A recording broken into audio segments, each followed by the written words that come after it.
right away, it's their bent is going to be immediately towards getting personal. Okay, that's, and the history's there. You go and look at these trainers, and you go back to Upton. You look at Murdaugh. That's why I compare him to Upton. Okay, it's the same playbook. But getting back to the whole thing about these trainers, what they're doing. Okay, so they go in, they take things out of context, right? You look at situations, even they will talk about me and the cheap shots, and they just keep going with the same thing. So yeah, so I look at that and say, that's ridiculous. It's not about being normal that way and having a conversation, because that's going to be their playbook, right? They're trying to, it's like a power play. They're trying to leverage somehow. And the leveraging part, you see it in the balanced dog training community.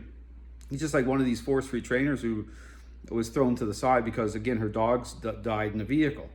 Right, and there's all sorts of situations at a personal level these trainers will use, highlight, and just kind of dig into to try to take out other trainers. And this is ongoing. This is happening all the time, because it's not going to be about what the real problem is. Just understand that.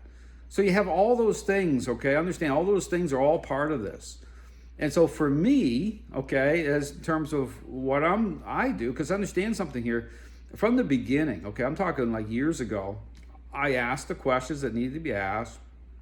And, for me, it was like, let the chips fall where they may, but this is what training is. If you go watch my videos, I've been consistent from the beginning. So I already settled it, with myself. And so my motives are different. I'm like, so I already know what I'm coming up against. I already know these trainers, what their motives are. And they're in a trap. Okay, understand, a lot of them are turned over. It's like a type of identity crisis. It's a spiritual issue here. I talk about that as well.